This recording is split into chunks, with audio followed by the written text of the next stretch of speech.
Radio J, le grand journal, Steve Nadjar. Bonjour Alexis Lacroix. Bonjour Steve Nadjar. Merci de nous rejoindre comme tous les mercredis après-midi dans le Grand Journal. Vous êtes le directeur de la rédaction d'Actualité Juive. Et elle a une cette semaine d'Actu-J, une question. Le gendarme américain est-il en train de faire son grand retour dans les affaires du monde face à la Russie et surtout peut-être face à la Chine? Oui, il faut toujours se méfier des prédictions. Si vous voulez, il y a dans géopolitique, vous le savez, j'allais dire mieux que quiconque, vous avez été formé aux relations internationales, c'est votre formation de base avant de devenir journaliste. Donc vous connaissez ça par cœur. En géopolitique, au fond, il y a des éléments structurels et il y a des éléments conjoncturels. De structure, on peut dire qu'effectivement, il y a une tendance diplomatique qui maintenant a plus d'une décennie des États-Unis à une forme de retrait progressif des affaires du monde.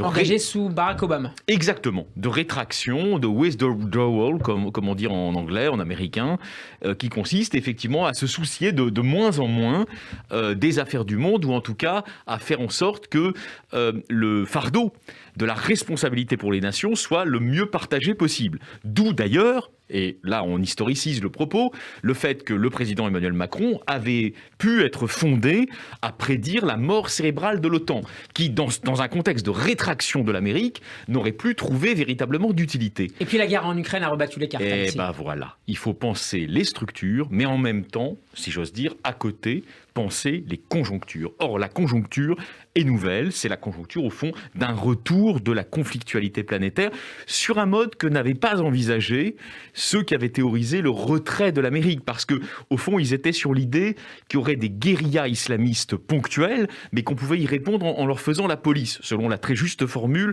d'Alain Boer. Mais là, aujourd'hui, il y a des guerres.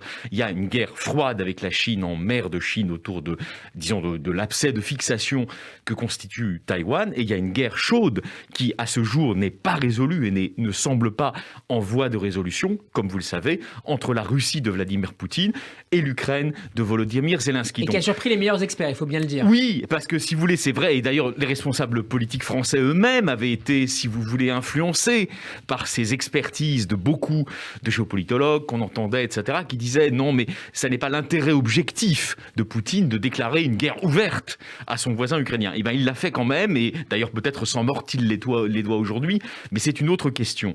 En revanche, cette guerre a une conséquence. Elle a une conséquence principale et très nette. Vous voyez, on le sent d'ailleurs semaine après semaine. C'est que la présidence Biden, qui était peut-être partie pour être une sereine promenade de campagne d'un président vieillissant et qui se ménageait des siestes. Une passation. En tout cas, les commentateurs, vous vous en souvenez, ils disaient Sleepy Joe. Même ceux qui l'aimaient bien, ils disaient Sleepy Joe, voilà, c'est un vieux monsieur, il est à son rythme, il ne veut pas être brusqué, etc.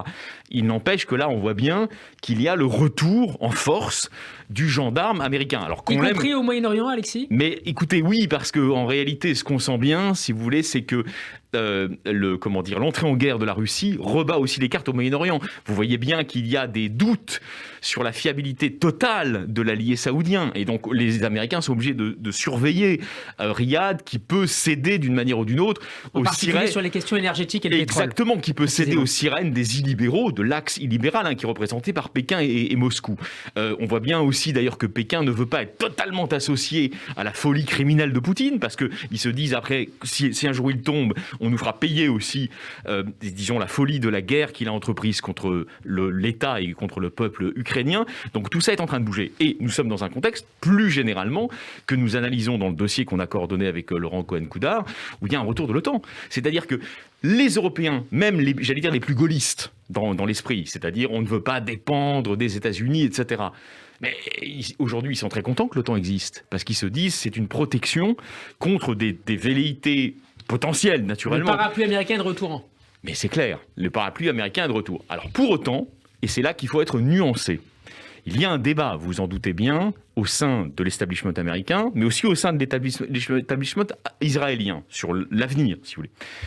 Pour les Américains, le débat, c'est au fond entre les faucons et les colombes. Les faucons sont potentiellement, mais je crois qu'ils ne sont pas majoritaires, contrairement à ce qu'on dit.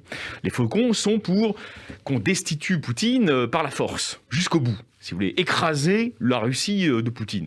C'est une position, je crois, qui n'est pas la position représentative en fait de la Maison-Blanche, qui est plus dialectique, qui souhaite ménager dans les mois qui viennent une transition en douceur pour que justement l'escalade de la guerre connaissent un palier, qu'au fond on applique les principes éternels en fait de la stratégie, les principes que Clausewitz avait résumés en son temps, qui sont ceux d'empêcher ou en tout cas de se prémunir le plus possible de la montée aux extrêmes. Ça c'est la position américaine officielle, et encore une fois ceux qui parfois s'expriment au nom de l'Amérique avec des arguments très faucons ne sont, je crois, pas représentatifs de la position américaine. Donc quant aux Israéliens, au sein de l'administration Biden, on envisage déjà, pas à court terme mais peut-être à moyen terme, un accord entre Russes et Ukrainiens. Vous savez, on a un éditorialiste ici qui résume très bien la position américaine actuelle. Je ne dis pas en général, mais actuelle.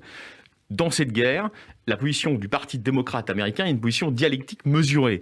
C'est-à-dire qu'il faut en finir avec la guerre, mais pas forcément acter si vous voulez, par la violence, un régime change en Russie, c'est-à-dire plutôt se débarrasser en douceur, en quelque sorte, de ce régime. Je crois que c'est ça qu'ils essayent de faire. C'est pas facile, mais en tout cas, c'est la voie qui est suivie. Quant à Israël, on termine là-dessus, parce que ça fait partie du sujet. Vous savez très bien que depuis quelques années, afin de favoriser son indépendance géostratégique de tout point de vue, l'État d'Israël a volé de ses propres ailes, si vous voulez, face aux protecteurs américains, face aux gendarmes américains.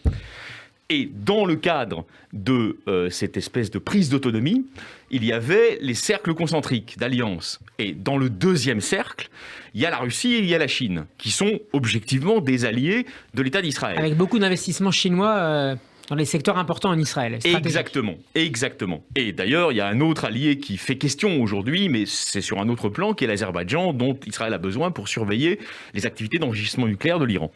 Mais donc, aujourd'hui, on sent bien que dans la relation avec les États-Unis, l'existence de ces alliances ne veut pas dire amitié, ce sont deux choses différentes, mais l'existence de ces alliances... Mais dans la réelle politique. Exactement. Et d'ailleurs, les Israéliens, de ce point de vue-là, sont souvent plus réels politiciens que les vieilles nations européennes. De ce point de vue-là. L'existence de ces alliances, avec Moscou d'un côté, avec Pékin de l'autre, fait l'objet, alors il n'est pas étalé au grand jour, mais fait l'objet d'un débat, d'une discussion, d'un marloquet, comme on dit en hébreu. Marloquet, pardon, comme on dit en hébreu, entre Jérusalem et Washington. On n'en connaît pas exactement les tenants et les aboutissants. Ce dont on est sûr, en revanche, c'est lorsque, au sommet, l'exécutif israélien rencontre l'exécutif américain, et évidemment que les États-Unis posent des questions sur la nature de ces alliances. Et je vous rappelle, et ça fait partie du sujet aussi, que Ephraim Halevi, l'ancien patron de la CIA et du Mossad, est allé dans le sens de la CIA, justement, récemment, en disant « Je me méfie de l'alliance avec les Chinois. Ils peuvent, à terme, sur la base de cette alliance, nous piquer des informations stratégiques absolument vitales pour la sécurité de l'État d'Israël. » Alexis, 20 secondes, pas plus, pour nous parler de cet entretien exclusif que vous a accordé le grand rabbin Israël Meirlo. Alors oui, 20 secondes, c'est dur, mais c'est une très belle figure, le grand rabbin Meirlo, une très belle figure du judaïsme, une très belle figure d'Israël, et il nous raconte, au fond, l'incroyable capacité que connaît bien notre journaliste Eva Soto du judaïsme à donner à chacune et à chacun, mais notamment à ceux qui croient bien sûr, des forces de résilience absolument hors du commun. Encore un très beau numéro d'actualité juive cette semaine. Merci beaucoup Alexis Lacroix d'avoir été avec nous. Je rappelle que vous êtes le directeur de la rédaction de cette publication dont on peut s'abonner, à laquelle on peut s'abonner sur le site actualitéjuive au singulier.com. Merci Alexis. Merci beaucoup Steve.